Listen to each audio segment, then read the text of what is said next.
Good afternoon, folks, and thanks for joining us. We're the MMA Sucka crew. My name is Tim Wheaton, joined as always by the editor-in-chief at MMA Sucka, Frazer Krohn. Frazer, how's your day going? Yeah, it's all good, mate. All good. We were just saying, there's plenty of boxing news this week and in the week that's just happened and the week coming up, and announcements left, right, and centre. And then we've got the UFC Fight Night that just happened to break down. We've got this week's UFC Fight Night to break down. That we've had obviously a late replacement since we last spoke, and we've got a pretty decent Bellator card live from Dublin on Saturday night. So it's going to be a busy episode. It is, yeah. I mean, MMA is a busy week. There's one championship, there's a KSW, there's an ACA. If you were an MMA fan, every day this week, you could watch a fun little title fight. But first, before we jump into all the fun stuff that's upcoming, we had some fun UK boxing going on. Kell Brook nominates Amir Khan, and it wasn't a close fight. Everyone was hyping it up as this is a really good fight. It sounded like it was a one-way traffic the entire fight. One guy absolutely couldn't handle it. Tell us what happened in the fight. Yeah, for sure. I mean, I listened to the Fight Disciples podcast. I listen to every week. These guys have been in the industry for years, and they said that they knew on Friday that Kell Brook would win the fight because the whole narrative going into the fight was Amir Khan is making Kell Brook jump through hoops just to get to the fight, and he contracted at 147, where Kell Brook, we know, 147 or 149, I can't remember off the top of my head, but I know that Kell Brook struggles to get down to that weight. He's a much bigger guy than Amir Khan. Mm-hmm. And this is all in Khan's plan. Make Kell Brook struggle to get down to the weight, absolutely drain him. And when he made weight on Friday and looked pretty decent doing so, I think if Amir Khan could have pulled out the fight, then he would have. But those tricks continued on into Saturday. We've heard about it now. I've got an article up on MMA Sucka about a little recap of the fight, and Kell Brook had to change his gloves in the ring. He made his ring walk and then had to change his gloves because Team Khan were not happy. They said, "Look, if you wear these," so Brook was wearing horsehair gloves, and they weren't the gloves that were agreed on. And historically, horsehair gloves you can manipulate a lot easier to get your knuckles make your knuckles much more prominent inside of the glove. Okay. So Kell Brook made his ring walk, got in the ring, and his trainer Dominic Ingle was then unwrapping his gloves, taking them off, and had to put new gloves on. British Boxing Board of Control commissioner was there overseeing the gloves going back on, the hand wraps going back on. The glove wraps going back on. And this is unprecedented in such a big fight.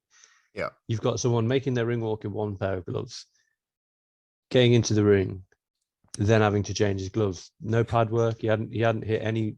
The first thing he hit with those gloves was Amir Khan's face, and it's no pad work, no nothing, and and that's just a testament to how cool, calm, and collected Kell Brook was, that he managed to go on from there. He's changing his gloves, and 10 minutes later he was rocking Amir Khan at the end of the first round. It was a very impressive performance by Kell Brook, and I want to see Amir Khan retire now. I don't need to see Amir Khan fight again. I think his legacy is pretty much solidified. And with Kell Brook, again, I think if Kell Brook retired now, I think no one would complain. But there's big domestic fights out there for Kell Brook. I saw someone on Twitter saying, "Oh, he needs the Golovkin rematch and he needs the." Absolutely not. He looked very good on Saturday night, but that was against a way past it Amir Khan. Well, yeah, so there is a skill for a good corner to mess up in fights, to make sure that their fighter is being benefit.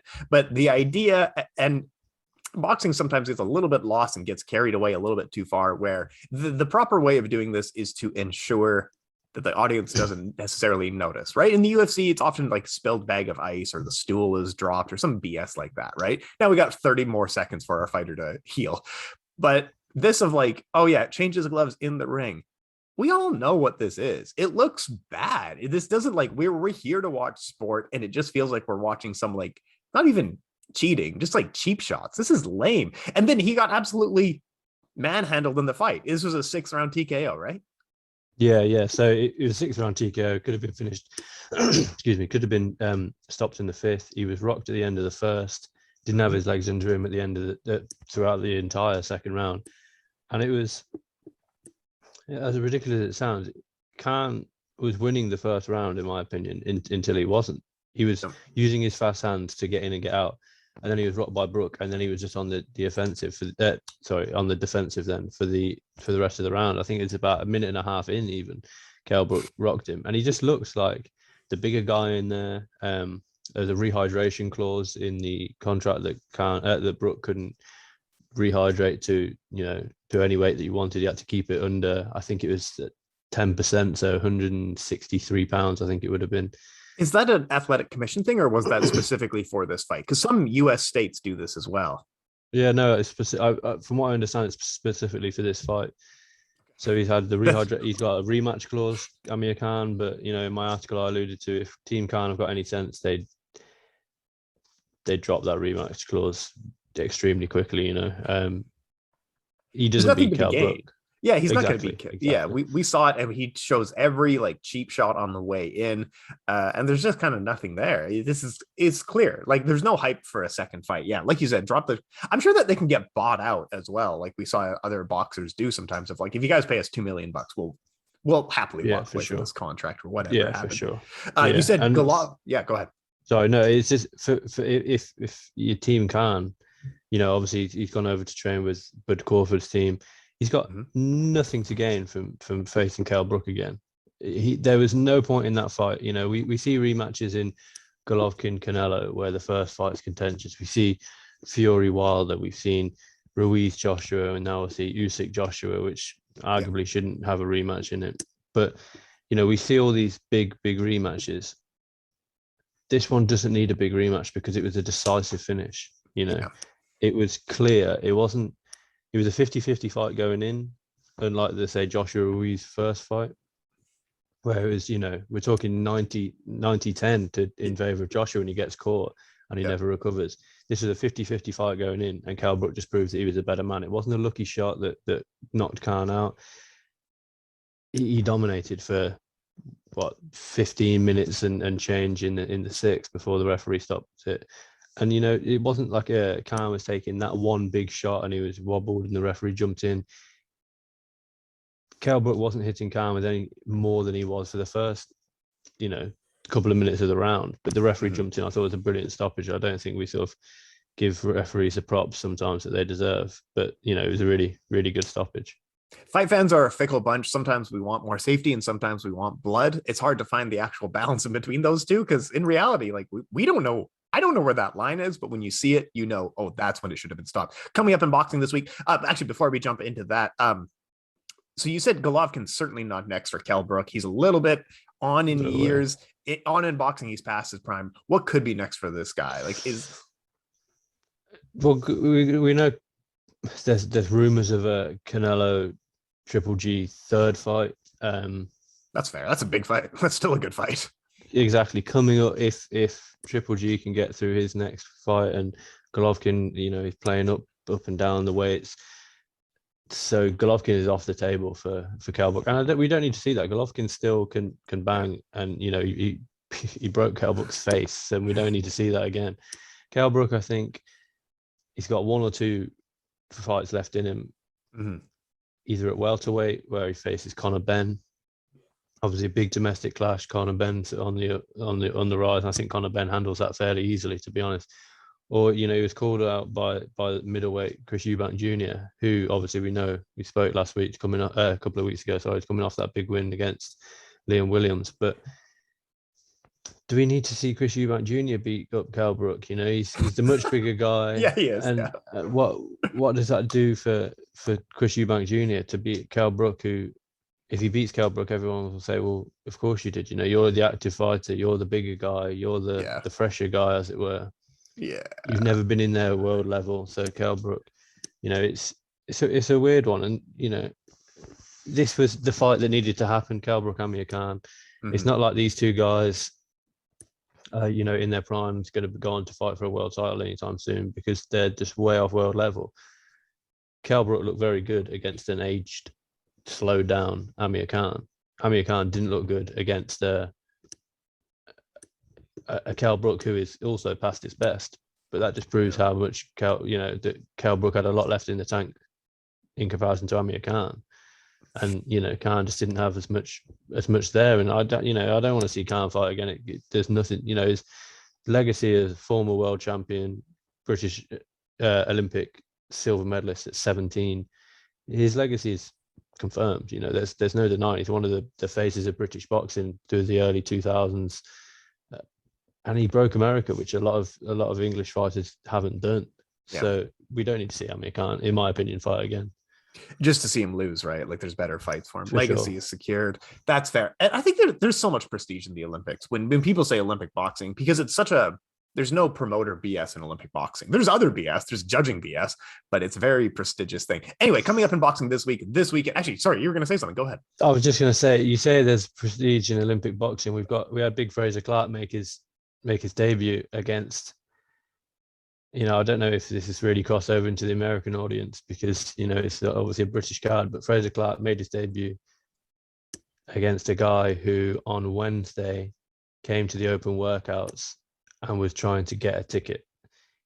He'd never fought before. He was a former bare knuckle boxer, and he attended the open workout on Wednesday saying, any chance I can get a ticket, any chance I can get a ticket. The guy, they said, yeah, you can get a ticket, but you'll have to get your gloves on first and face Frazer Clark. The bout lasted 2 minutes. The towel was thrown in. Frazer Clark's an Olympian. I think he's a gold or silver medalist. I can't remember, off the top of my head how well he did in the Olympics. I think he was one of the better.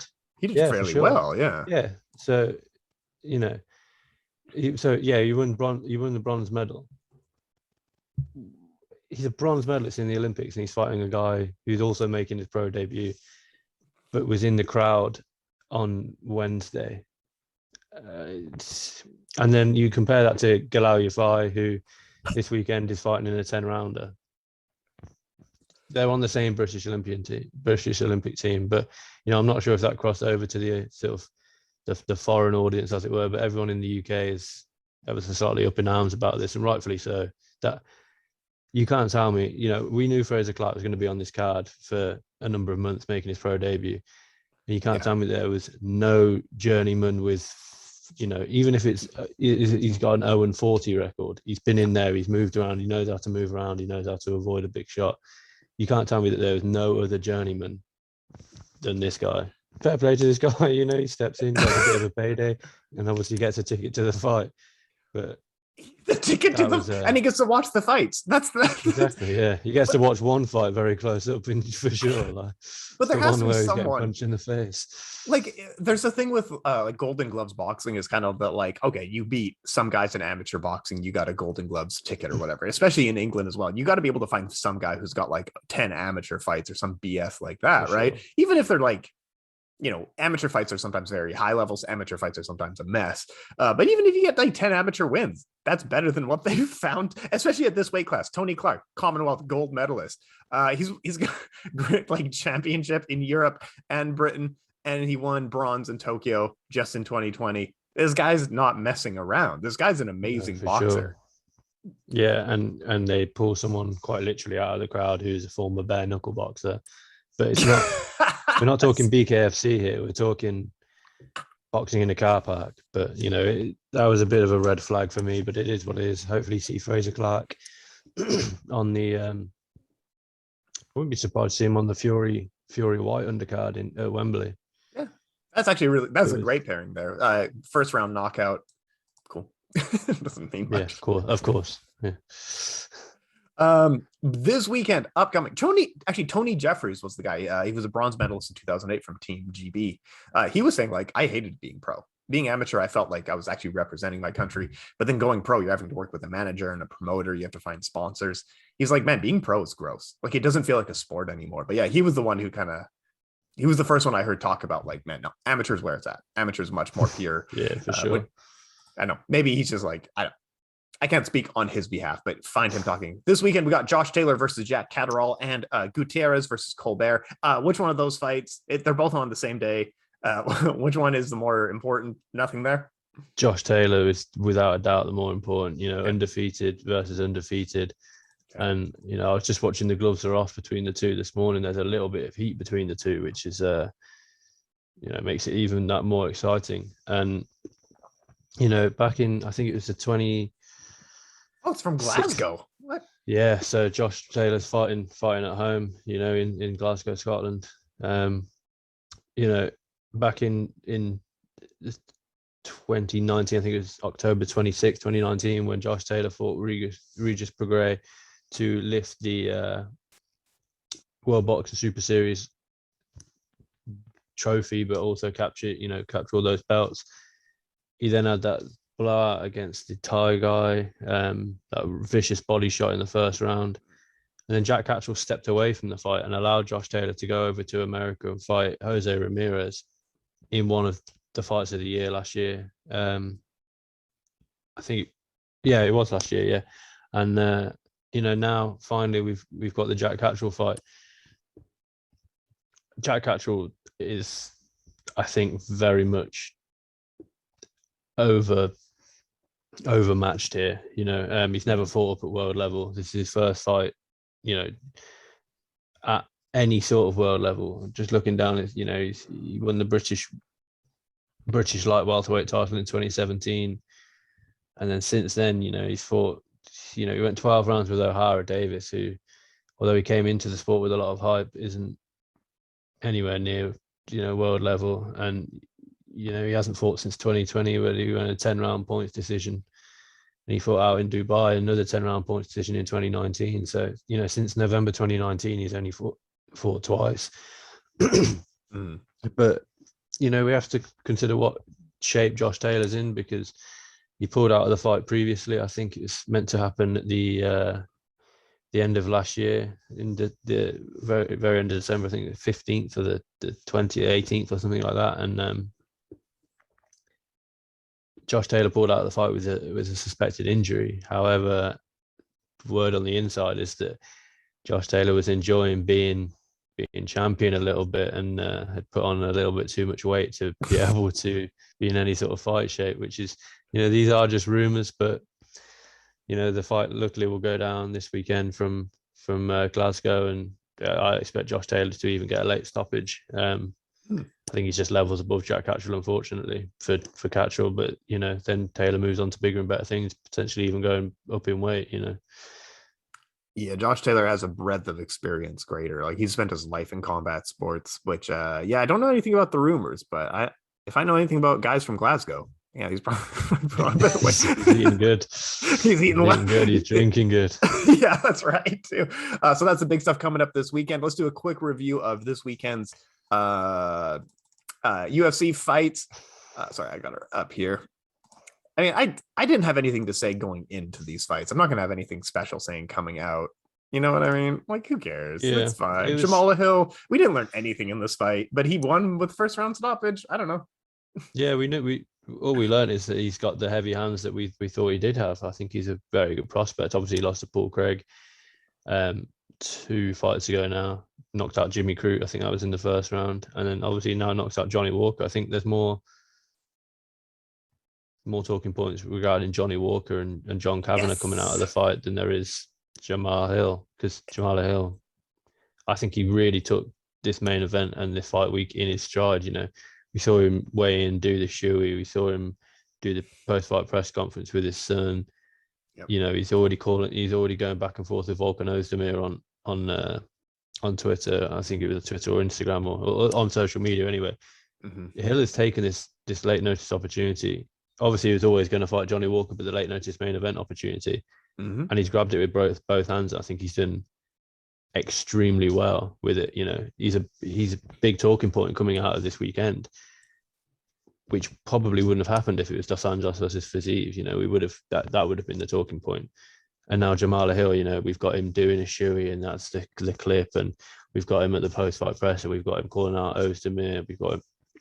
I mean, the knockout itself it's not a knockout of the year contender, but it's knockout of the strange knockout of the year contender. It's Johnny Walker didn't even, you know, land flush on his chin. No, it didn't. Landed sort of almost scuffed off his forehead. Sort of, it seemed to anyway.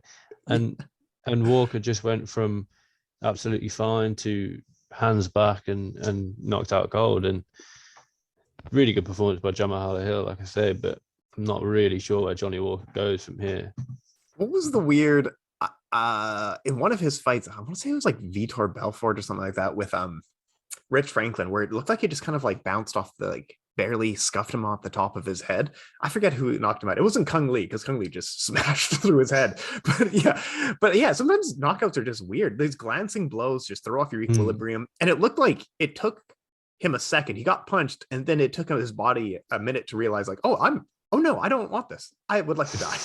Yeah, I mean, it reminded me slightly of JDS and Mark Hunt, the spinning wheel kick, and it just sort of clipped the top of Mark Hunt's head, and he just goes. You know, it's like you say, they don't always have to be these big Conor McGregor, Jose Aldo flush on the chin knockout blows. These ones are clearly, especially from guys this big, hurt just as much and affect the body just as much. And you know, Johnny Walker, you can't even say that, oh, well, Johnny Walker's a little bit chinny. That, I mean, how often does that shot land on Johnny Walker where he doesn't get knocked out? He went 25 minutes with Thiago Santos.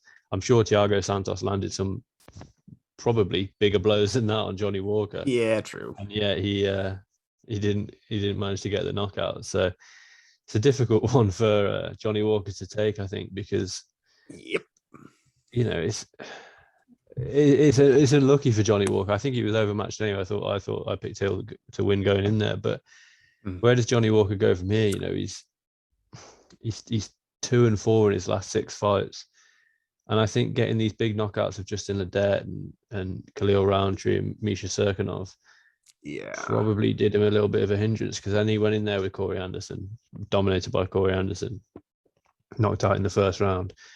Nikita Krylov just out wrestled him for 3 rounds.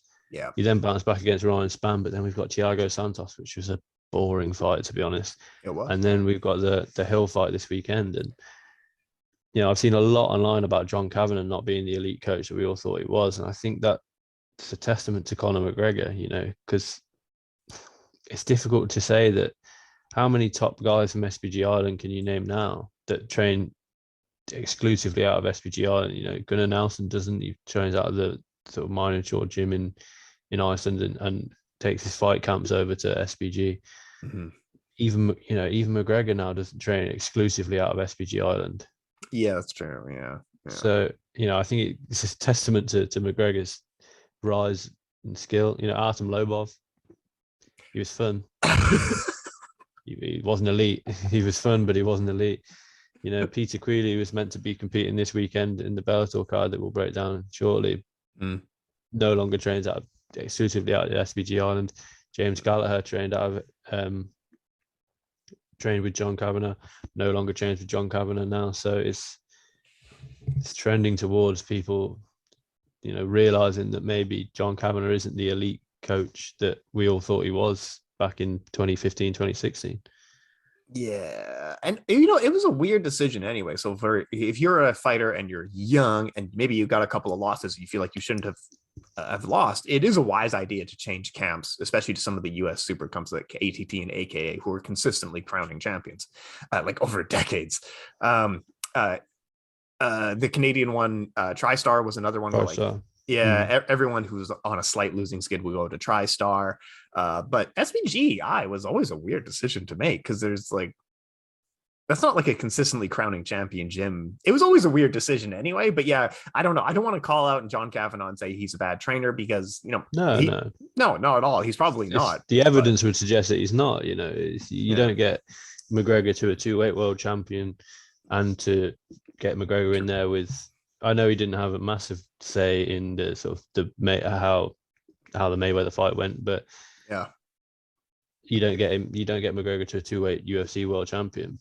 But if I was Johnny Walker and I wanted to move, to the European, how much high level training is he getting at light heavyweight at SPG in comparison to all stars in Sweden, where you've got Alexander Gustafsson, Ilir Latifi, you know, Hamzat Chimaev and Darren Till, now that we've seen this week, them two training together. You got Reza Madid, Mad Dog, Reza, whatever, I can't remember his name. The featherweight, Reza Magdog. these guys all train out of All Stars Gym in Sweden. If you want to move to the European side, go to Sweden. You've got, like I say, Gustafsson, Leah Latifi, and Kamzat. I know Kamzat's a welterweight, but he's the same size as Johnny Walker, the guy. I don't know how he makes 170, but these are high level guys that you can train with. They'll help you with your wrestling. They'll clearly help you. Gustafsson will help you with your striking. Move over to there if that's what you want to do, or don't just limit yourself. I don't think sort of Team Calbon in the UK is the elite, but Tom Aspinall trains there, and we've got Mike Grundy and Terry Etam, old UFC fighter Terry Etam. Man, Terry Etam was one of my I always said Terry was going to be a future champion, and boy was I wrong. But he was a great he was a really good prospect, wasn't he? Yeah, unfortunately for Terry Etam, he will always be known as the guy that got knocked out with the spinning wheel kick from Edson Barboza, but he was much better. He was much more than that. But the point being is Johnny Walker, I think, echoing what you said, it's a strange decision to go over to SPG Ireland because they're not world renowned. But he went over there and he hasn't done all. He's 1 and 2, I think, since going over there. I don't know really what his sort of theory was going over there. Did he want to improve his striking? Did he want to improve his wrestling? Yeah, I'm not sure. I want him to train with Michelle Pereira and just both of them just bounce off the cage and spinning wheel kicks. And I think whoever Michelle Pereira trainer is, get Johnny Walker in there and have a bit of fun with it. Johnny Walker's never going to be UFC champion, so he might as well have fun while it as long as he's in there. And the more fun he has in there, I feel the more money he'll make, the more we'll want to see him headlining. You know what? You might have more of a point than you think you do. And let me explain a different example of a fighter who fights very unorthodoxly, went to a Capital gym, one of the crowning gym year over year crowning champions.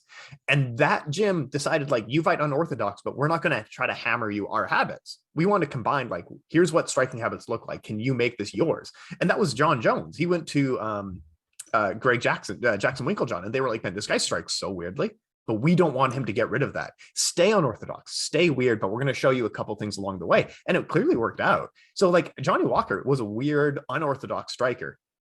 Embrace that. Why are you trying to go standard? Just keep being it. Learn some of the standards and then combine it with what you have. I think you're absolutely correct. I know it was a joke, but you're right about this. Yeah, for sure. I mean, and I think that's why people like John Jones and Carlos Condit, these guys do so well because their 1-2s don't come 1 followed by the 2 straight down the pipe. They might have a 1-2, but it'll come at a slightly stranger angle. And, why Khabib knocked so many people down and with that sort of eagle uppercut, because it's coming from a jab, but then it comes and he turns the wrist in at the end. And that's terrible technique. Yes. But for a boxer, but clearly works, And I say terrible technique. That's not... Who am I to tell Khabib Nurmagomedov he's got terrible technique? But you get what I'm trying to say. He's on paper. You either throw a jab or you throw the uppercut. Yeah. You don't throw a jab into and turn it because you lose all the power. But the unorthodox, not terrible technique, the unorthodox technique is what made it so good. And I think that's what Johnny Walker needs to go back to because, who thought against Misha Serkinov that he's just going to randomly throw a flying knee? Certainly not Misha Serkinov. A missed high kick into a spinning back fist against Justin Ledet. Weird stuff. Yeah, exactly. These aren't things that he misses the high kick. Right, I've avoided the high kick. Oh wait, I've got a spinning back fist in my face. These things, these things happen. I think he needs to go back to that because it's what we want to see. To be honest. I think, striking is always a little bit more complex than reading it. If you read striking guides out of a book, striking is there's always exceptions to that rule. And guys like Igor Vovchanchyn and Fedor Emelianenko and Khabib were the same thing of these guys strike so weirdly, but it's working. These guys don't learn how to strike from Fedor, but he knocks guys out on the feet consistently because his striking is so weird. I think there's more layers to this. And a guy like Fedor, he was trying, and same with Khabib. You never knew if he was going to take down or clinch, and his striking worked because there were so many layers to this. John Jones was very similar of this guy might just throw a tie clinch on me and then do a spinning back elbow. You never know exactly what John Jones was going to do. So when he started standardly striking, he was mixing it with what he did. I think there's a lot to that. Anyway, we got to talk about some other crap that happened this weekend. Do you care about BKFC? Because I don't. No, not at all. But I did see Mike Perry got a win. All right. And Probably got called out paid. Thiago Alves. Yeah. Yeah, cool. Yeah. No, it is what it is. I mean, Mike Perry is. I think he is BKFC all over. You know, he's tatted up to the eyeballs, quite literally. Will take 10 to land 10, and clearly gets cut open quite easily. And likewise with is it Julian Lane? Yeah. Let me bang, bro. He fought. Yeah, yeah, exactly. Yeah. Cool. They fought and had a fight, and Mike Perry won. He pulled out a baseball bat at the press conference. Okay, that's cool. I'll quickly do a rundown on one championship. Rainer de Ridder is going to defend his middleweight championship against Kierman Abasov. It is a pretty good fight. We also have a light heavyweight kickboxing world championship. Roman Krikliela is going to be fighting Mirat Jin. And then we have an interview with Murat's trainer later this week. And he said, like, Murat's got a good game plan. I've seen both of these guys fight. I'm sorry to the trainer, Saeed. I don't think Murat has this fight at all. Ong Lasong is going to be fighting Vitaly Big Dash in a trilogy, but the real big boy fight on this card is Enrico Kiel. He was an Infusion kickboxing champion. Will be fighting Tayfun Ojkan, who was another Infusion champion in a featherweight kickboxing bout. That's the real fight on the card. Sorry. And the one championship just does MMA to advertise for how good their kickboxing is. Anything you want to pick off on the one championship? I think you pretty much covered it there. I can't lie and say that I'm a huge follower of the kickboxing. I know that you're much more into it, and I think am I right in thinking that you'll have results out for it this week? And you know, like you say, it's one championship has these. I don't want to say freak fights, but they've got DJ. Is it facing Rod Tang? Yeah, in a 4-round half Muay Thai, half MMA fight. Why not? You know, that's fun, and it's competitive enough, I think, as well. It's not like when was it Aoki versus Muhammad Ali? You know,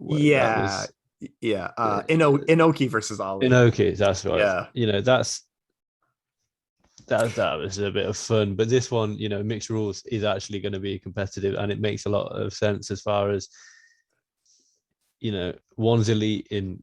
Both have elite stand-up, but one is just far more elite in one aspect of the stand-up than the other. And you know, like you said, one championship just they use their MMA like, oh look, we're in MMA. Look at this kickboxing fight we've got.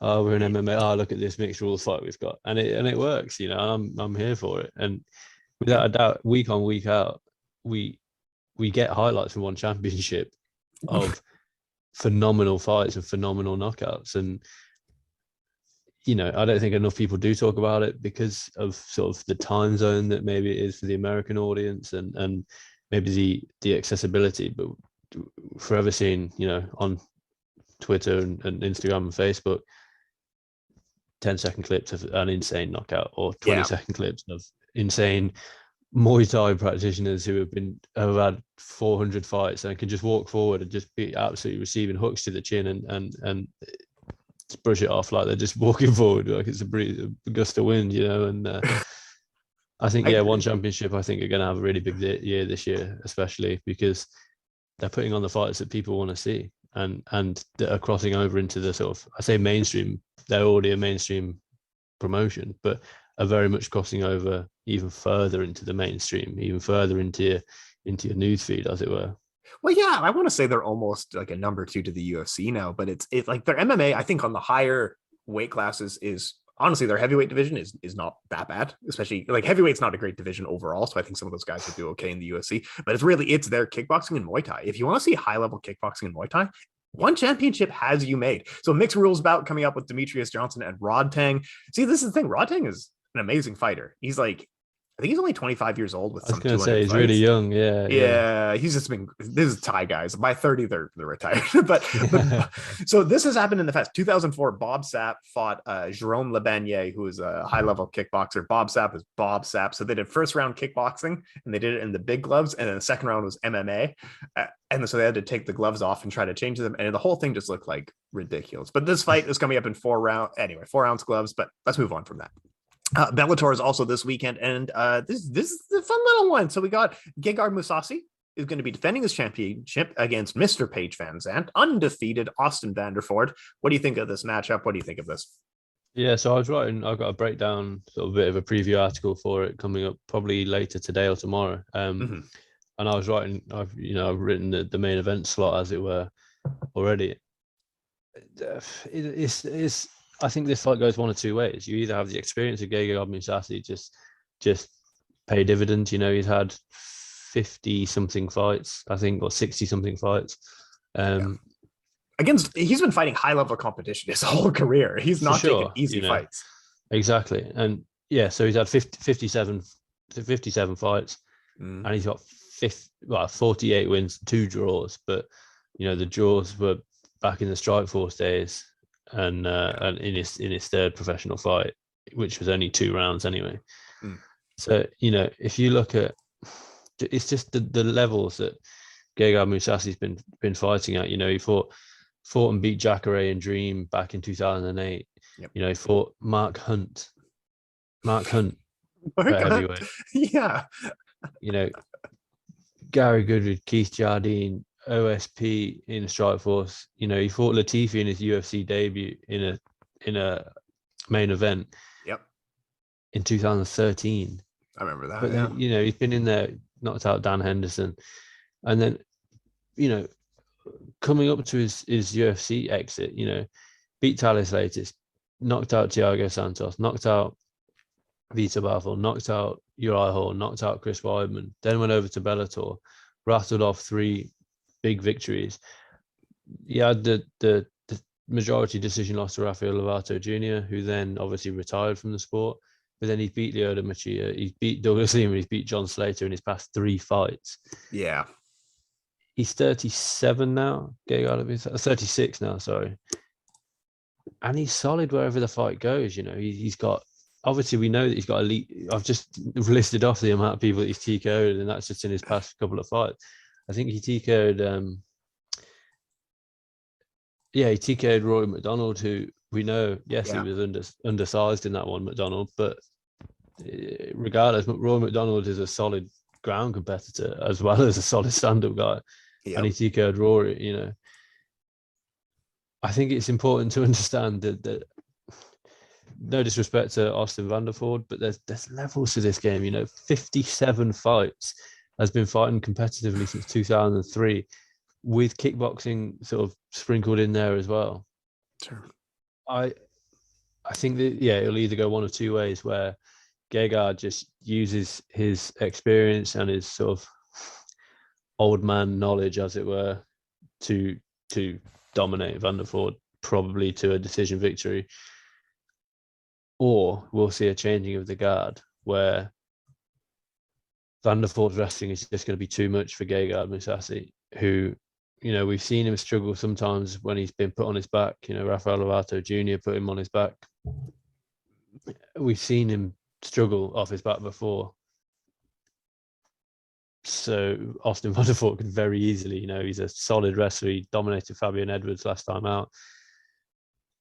He could very easily do that to Gegard Mousasi. I just can't see it. I cannot see it. You don't get wins against the likes of Chris Weidman, Vitor Belfort, Uriah Hall, Lyoto Machida, Douglas Lima, Roy McDonald, Rafael Carvalho, last time out against John Slater.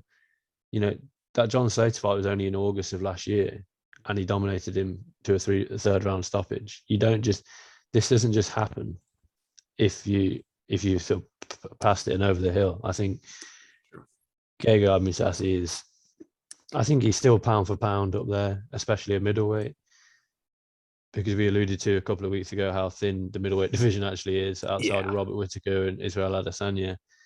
And now you've got a guy who's 11-0 that hasn't really fought anyone in Austin Vanderford. I think Gegard Mousasi dominates the fight, to be honest. I mean, you're correct. There's nothing I can add to your analysis. I feel like, he is better in every area. This guy has been, even when he kind of came on the scene in Dream, when he was fighting him and Jacare were fighting for the Dream Championships. You realize that this guy wasn't just, he was coming out of a kickboxing gym, and arguably his wrestling and jiu-jitsu was very high level. Like he was trading on the ground with Jacare Souza 12 years ago when that really meant a lot. And then he's come out of that and just become a very, very good kickboxer who can do everything you need in the clinch. He can work people on the ground, no problem. He knows how to take control of the fight. He knows how to control distance. He does this stuff in fighting where like we all can throw a 1-2 on the heavy bag, no problem. And we look good doing it.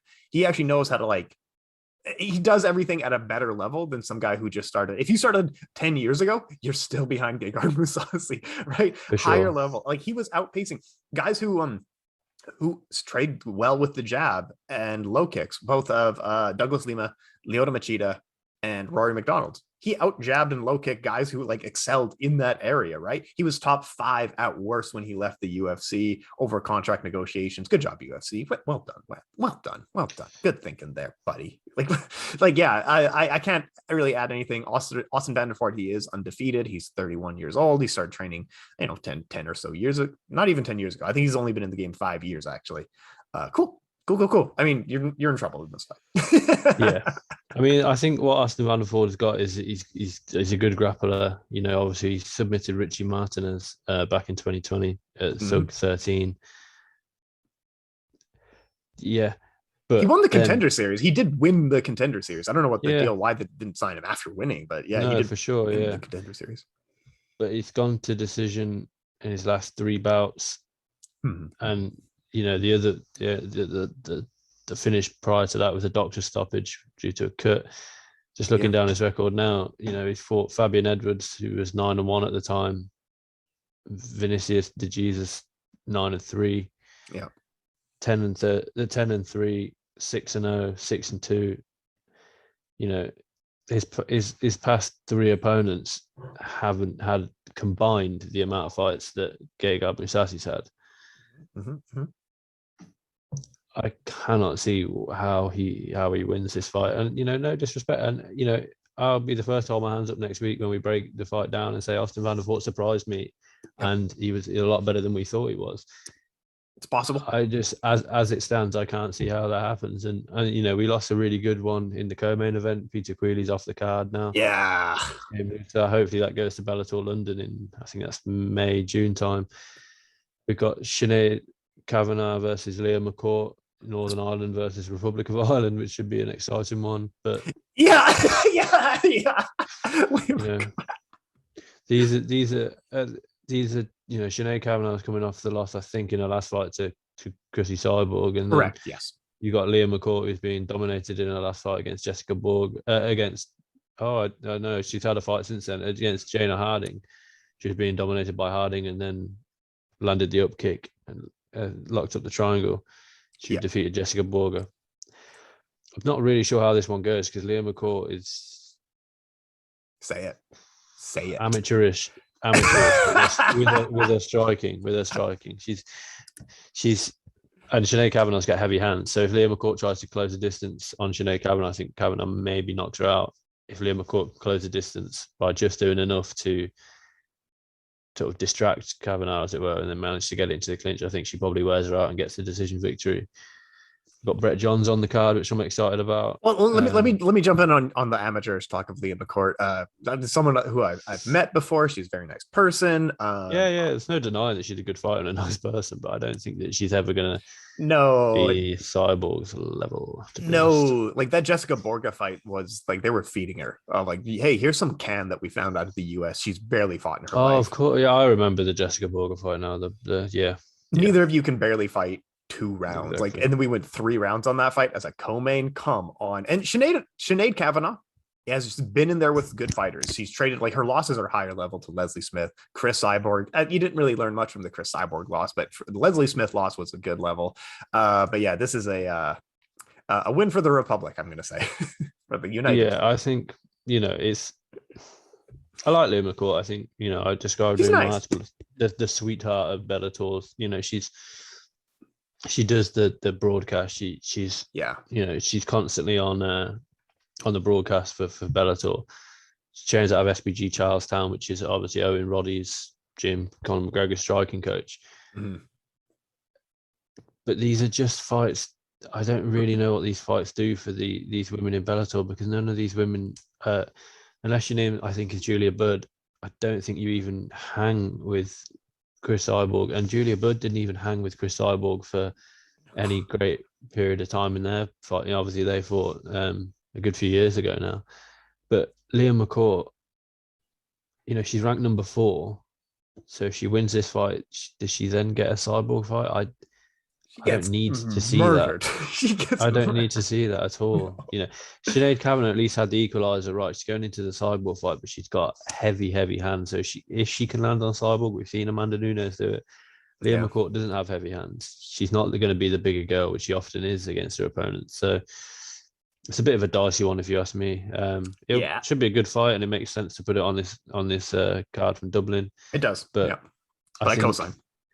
I think the co-main event loss of Peter Queally is a big one, because he always bring, you know, coming fresh off the title fight. I think is a big loss. But you know, this is a Bellator card in Ireland. There's plenty of Irish talent on here that you will have probably, you know, with the greatest respect, never heard of. Lee Hammond, absolutely phenomenal BJJ athlete. I think he was an IMAF world champion. If not, he came very close to winning the IMAF a few years ago. Oh, he's a real big deal then. That's huge. Yeah, for sure. And you know, he's only 1-0, but he defeated a guy in his debut with 4-0. You know, he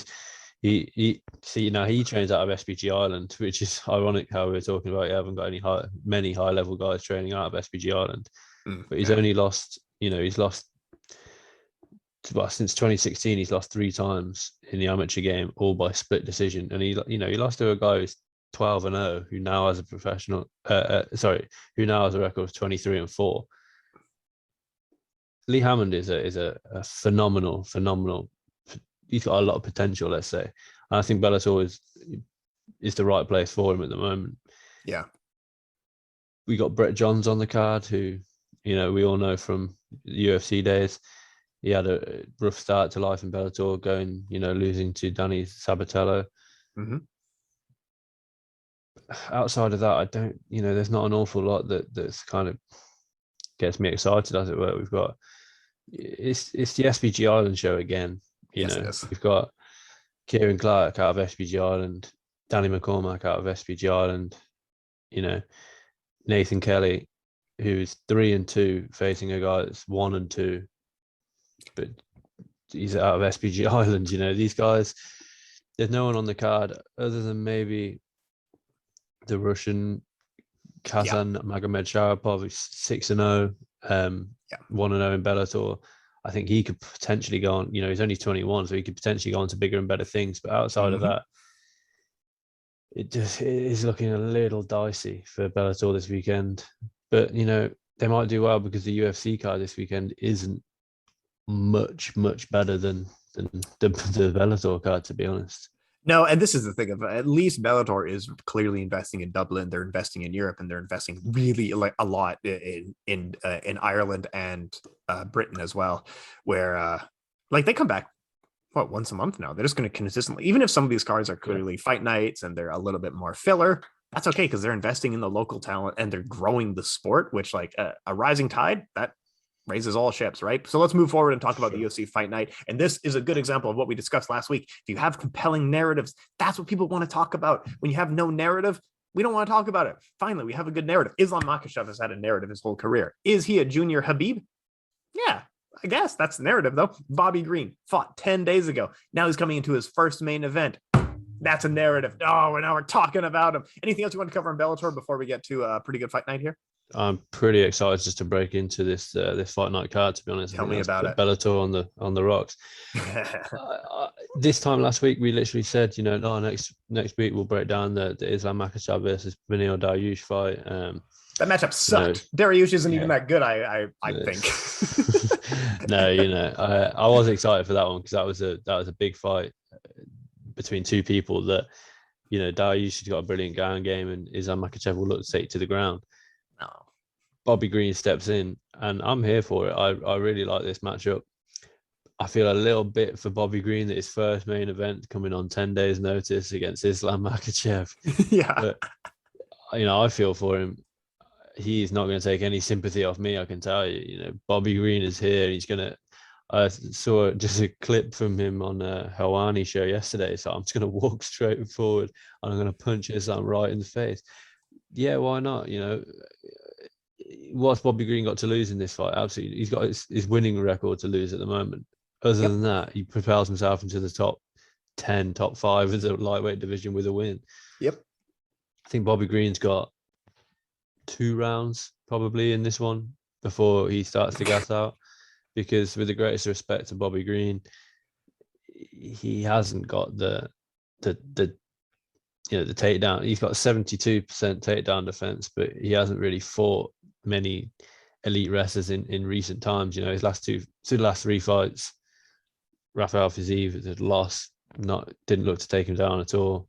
Aya Quinter, not an elite wrestler. Nasrat Haqparaz, not an elite wrestler. So, you know, but he averages 5.93 strikes per minute. So if he can just keep enough in Islam Makhachev's face, it could potentially be a long night for Makhachev, you know, a frustrating night for Islam Makhachev.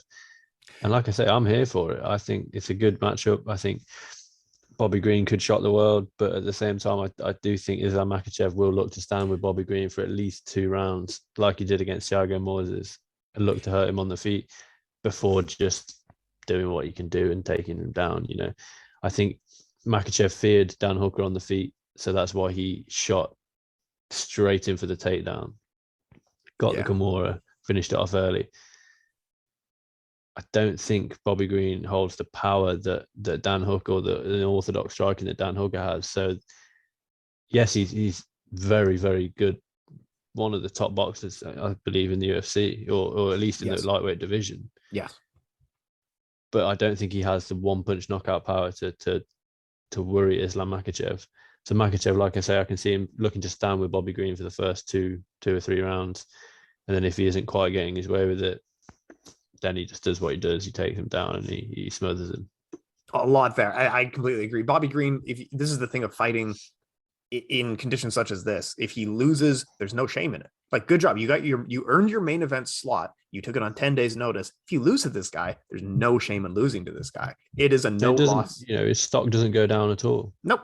If anything, it's risen. Even if he gets dominated in this fight, it's risen. However, where Bobby Green really excels is in boxing exchanges. He's got an incredibly good lead jab, and he's very good at his head movement, his body movement. Everything is very good at evading strikes. Islam Makhachev, for as flawless as he is, his flaws are that he's a little bit more reckless than his contemporaries were, whereas Khabib knew when to be cautious and knew when to accelerate. Islam Makhachev just seems to be comfortable accelerating even when he doesn't need to. And if you're going to do that against Bobby Green, you will be striking air.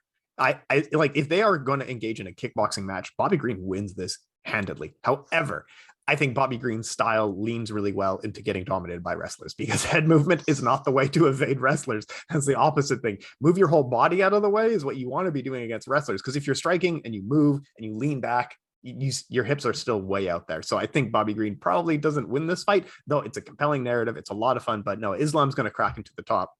What is he, top 5 now? He's up there now. Yeah, he's definitely, I think he's definitely top 5 now. But, you know, you got to feel for Makhachev in a way. He constantly having people pull, and these aren't people that are pulling out because they're scared of the fight. Let's be honest. It's just unlucky on Makhachev. And, you know, it's a feather in the cap of Makhachev that he's not pulling out of these fights himself. He had RDA pull out of the fight, which is why Dan Hooker stepped in on short notice. Yeah. 3 times according to Tapology. Is it 3 times? Oh my goodness. Oh yeah, 3 times. Dos positive COVID test. Oh, and then a Makhachev injury. And then he fought Drew Dober, fought Thiago Moises in the main event.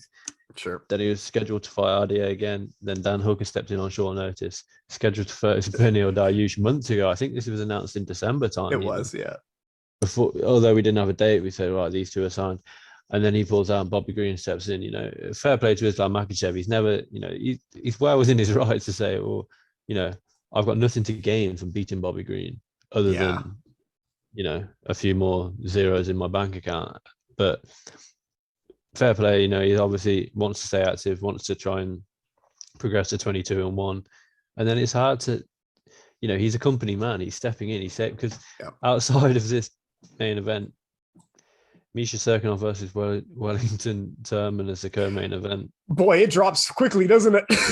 Yeah, it drops off a cliff. Wellington Turman's last win was Sam Alvey, and I think everyone knows our thoughts on Sam Alvey. To add Priscilla Cachoeira's on the main card. This is the kind of event we have. This isn't good. I mean, the best fight on the card, in my opinion, is Arman Tsarukyan versus Joel Alvarez. I think that's a phenomenal fight. And yet, according to Tapology, it's further down the card than Priscilla Cachoeira versus Ji Yeon Kim. Who books this? Work that out. I can't. Terrence McKinney's on this card, who I'm very excited to see back. Obviously, we've seen him for 7 seconds in the UFC or 8 seconds or whatever it was in the UFC.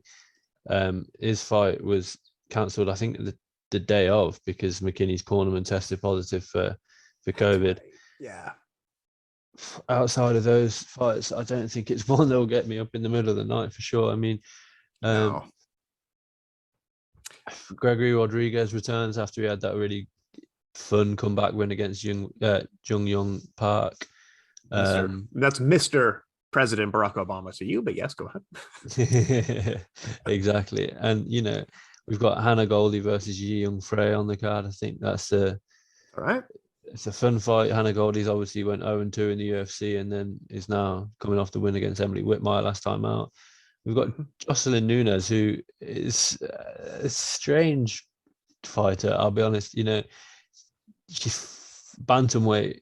I think this fight is a bantamweight. Oh no, this fight's at featherweight. Okay. And she's 5'2". Yeah. What? I remember because obviously her debut was against Bay Malecki and she knocked out Bay Malecki fairly easily. But she's all power.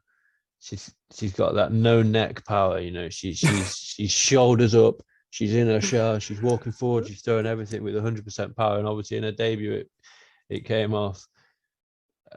You're right about no neck. Holy, did she ever not have a neck? Yeah, this woman. It's that no she's neck power. So small. Look at this stare down picture. She's tiny. Yeah, 5'2" against Bay Malecki, who I think's touching 6 foot almost. Well, 5'9" Bay Malecki, but she should be an atomweight. Like she should, with that height, she should really be an atomweight. Even strawweight, she's going to be undersized. What is she doing in featherweight? Yeah, she's facing a girl who's making a debut. Maybe that's why it's featherweight. It's sure. It's potentially why it's at featherweight. But I mean, I'll tune in to see that. I like Jocelyn. She's got that fun style of, like I say, that no neck style. But yeah, outside of that, it gets these are fights that you tune in for because it's going to be one of those fight nights that provide some talking points, some big knockouts. I think Hannah Goldie probably puts 2 together against Jing Young Frey. Gregory Rodriguez probably gets the win. And like I say, the most intriguing part of aside from the main event, which obviously is at catch weight, I think it's at 160. It won't be at 165. So yeah, it'll be at 160. I like that. I like why we, like we said about last weekend's guy Carl Dalkus against Jamie Pickett. Why are you trying to make Jamie Pickett get down to 185 when they can fight at 190? And it's going to be a safer and more competitive fight. And Jamie Pickett stepping in on short notice. Obviously, it didn't come off for him, but likewise with Bobby Green, he fought 10 days ago, so he obviously wasn't thinking about fighting anytime soon after that. And then, why are you going to try and make him boil down to 155 when you can make the fight at 160? We know that with a full camp, both of these guys can make 155 with ease. So why are you trying to make a guy make 155? Because the fight's at 160, and I think it's the right thing to do. Because it's a fight night. Because no one's watching this stuff. This is like clearly the UFC is like, oh, we have X amount of contract fights that we need to put on. So here's whatever, and that's fine. We'll watch the main event. I don't understand. Arman Tsarukyan versus Joel Alvarez is a great fight. It's a really good fight. Arman Tsarukyan's got 2 losses, one inside of the UFC, and that's to Islam Makhachev. Yep. In his debut, but he's the guys that he beat: Oliver Ben Mercier, Davi Ramos, Matt Favola, Christos Gargos, and then Joel Alvarez. Joel Alvarez, Joe Duffy, Yeah. Thiago Moises last time out, that huge left hand left. I think it was a left hook or left uppercut finish. Yep. These are top 15 guys in the world. Joel Alvarez is so long for the division. You know, he's 6'3" and makes 155 pounds. Insane. Can we just compare that to Jocelyn Nunez that we're talking about? He's fighting 10 pounds heavier, but is a foot and an inch bigger than Jocelyn Nunez. They're almost the same weight. It is what it is. I you know, it's fun. It's Jocelyn Nunez. So my picks this weekend will be, I think, Makhachev, Alvarez, and No Neck Nunez Nunez to get the dubs. You know, No Neck Nunez is she might just be the future of the featherweight division. Because how do you guillotine her? She's got no neck to guillotine. How do you guillotine? She's got that no neck power. She's got that. So yeah, I'll be looking forward to that. No, this weekend. Good for her as well. Like, that's some good stuff. Jocelyn Nunez, and I hope she does well, because it's comical when you see height disparities like this. Exactly. Yeah, some good. Yeah, Misha Zirkonov, Welling, any middleweights, even like in the top 15, kind of awful. Middleweights outside the top 15, forget about it. But Ignacio Bahamundes, he's coming off of his knockout of the year spinning back kick. So I think this is another, like, we're going to put him on this card. He's fighting a guy who barely has fights in the UFC. I assume he's going to be able to knock this guy out and get us a really good, you know what I mean? I hope so. You know, like you said, he was my knockout of the year last year against Roosevelt Roberts, and I forgot that. You know, I saw a clip of it this morning on social media. His knockout, a front kick knockout on the Contender Series. Oh man, yes. You know, he's 12-4, so he's maybe not the sort of that he hasn't got the record that we would suggest. Oh, you know, he's going to be a UFC champion, but he's a highlight. You know, this guy is fun. He's fun to watch. He was dominating Roosevelt Roberts, and then he thought he'd throw a spinning wheel kick and knock him out. yeah, he was. That's the prelim headline according to Tapology. It's fine. That's a good fight. No interest in. I don't know why Priscilla Cachoeira is on the main card. You know, she should honestly be like cut from the UFC at this point. She's fighting Kim, who is 0-2 in her last two. Win or lose down, lose or lose down. Exactly. Priscilla Cachoeira, I think she's most famous in her last fight for eye gouging Gillian Robertson on her way to a rear naked choke loss. Yeah, that sucks. You know, it is what it is. Yep. But you know, maybe they're contracted this weekend to have a women's fight on the card, and I would have picked Nunez to go on the main card, or even Hannah Goldie. You know, I think the Hannah Goldie fight is more competitive. I think the Nunez fight, you know, because it's a late notice fight, probably isn't main card worthy. But Hannah Goldie, I think Hannah Goldie versus Ying Frey, you know, both girls are coming off wins at least. You know, both girls are coming off wins. You know. In a better weight class too. There's way more storylines here. So I think that's, I don't have anything to throw in. Do you have anything else for this weekend, or is that about it?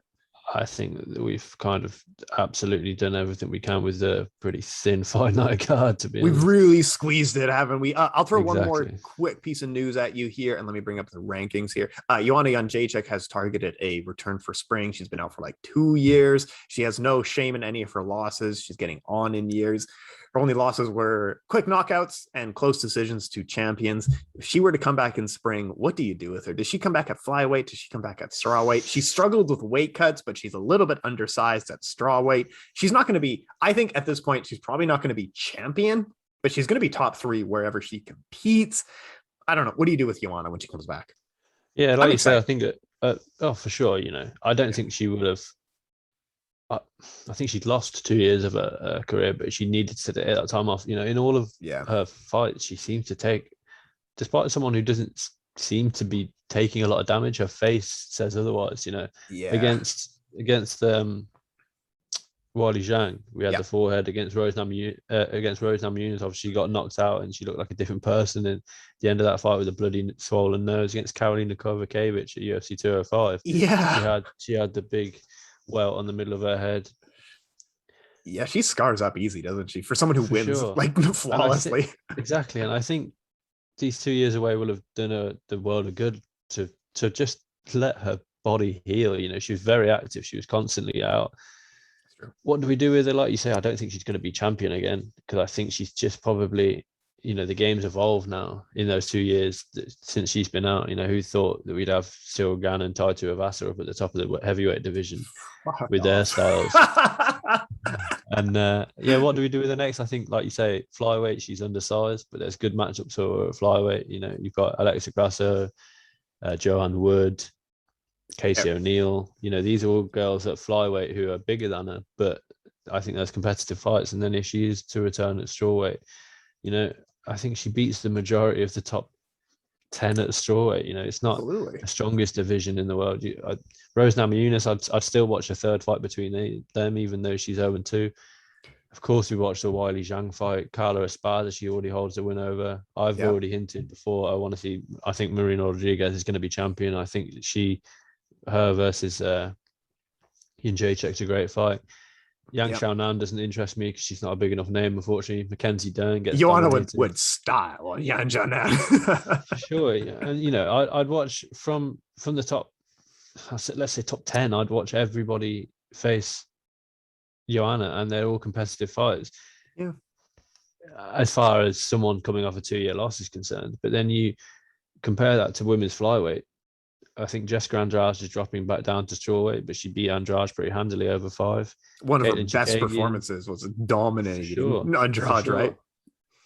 I think the Caitlin Chikagian fight is quite interesting because they're both long, rangy stand-up girls who look to get in and out. I think for me as a sort of geek, as it were, of MMA, I think that's an interesting fight that does not cross over into the mainstream whatsoever. Nope.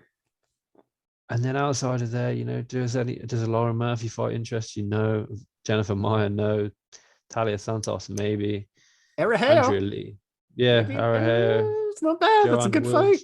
Andrea Lee. She dominates Jessica Rice, dominates Cynthia Calvillo. Absolutely. Probably beats Alexa Grasso. Casey O'Neill's an interesting one because she was pieced up on the feet by Roxy.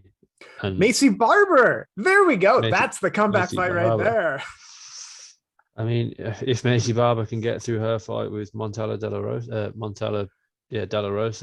I think she changed her name. I think she got married, but that's right too. Yeah, Montella De La Rosa. If she can get through, that's a tough fight for Macy Barber, who's looks pretty dicey as of late. But I think, like you say, Joanna Jędrzejczyk, I think is still top 3 in both divisions. I agree. It's just where she decides to come back, and if she decides to come back to have these sort of title fight aspirations, or if she just comes back to be a couple of paychecks in a division kind of fighter, which I wouldn't blame her. She had the career that she's had. She's one of the pioneers of women's MMA, but if she just come back just for a few paychecks, fair play. She'll headline fight nights, and you got to give her a 5-round fight because over 3 rounds she dominates anyone because of her work rate and her stamina. Man, that's the thing. There's so many aspects to her game that are just, she raised the quality of that division. She was so far ahead of everybody else that the entire division had to get better to even compete with her. And her losses, Valentina Shevchenko, fair play. She was so undersized in that fight because Valentina can go up to a bigger weight class. Zhang Weili, Rose Namajunas, very close fights, both of the decision ones. No shame in any of those. And if she's not having close decisions, she's having dominant wins. Absolutely no shame in her career. Definitely. She's one of the greats, one of the pioneers. And she really raised the level. But yeah, top 3 in either weight class. She comes out, beats up Macy Barber. And she's fought everyone as far as. She's fought the wrestlers, and she's still got a takedown defense of 81%. Yes. She's fought the strikers, Michelle Waterson, Tisha Torres, Jessica Andrade, Karolina not even close. Yeah. Dominated all of them. Beat Claudia Gadela twice. Yeah. Jiu-jitsu girl, beat her twice. Yeah. Dominated Carla Esparza, the wrestler in the division. The champion at the time. Exactly. And, yes, like you say, yes, she lost to Namajunas twice, but the first fight, I think she was just caught cold by Namajunas, the knockout, and then she went obviously 5 rounds with the second time round. I think Namajunas just had her number. Yeah, more power. Yeah, she lost to Valentina Shevchenko, like you say. Who doesn't? But also the size. For Joanna Jędrzejczyk to be taken down 5 times and held down a lot of the time, it's the size with the takedowns, it's the size with the power aspect of it as well that obviously played a part in that. Yeah. And then the loss to Wiley Zhang, you know, one or two more strikes per round, it could have gone Joanna Jędrzejczyk's way, and we wouldn't even be having this conversation because she would have returned. She would have fought like Rose or something like that. Exactly. And, you know, that fight came down to the wire. I remember like the last minute being the deciding 1 minute of that fight. Yeah, for sure. That's a close fight. You know, these girls throwing over almost 800 combined strikes. Pay the woman the UFC. Exactly. She's earned it. Exactly. And, you know, that, like we say, that fight could have gone either way. And if it had gone in the way of Joanna, I don't think anyone would have been angry. Nope. It went in the way of Wiley, and, you know, no one was angry. And then, you know, Wiley then goes into the fight with Rose and gets knocked out, and then goes into the second fight with Rose and you know, again, loses a narrow split decision. So I think it was a split. I think. Yes, it was. Yeah. Correct. Yeah. Another close split.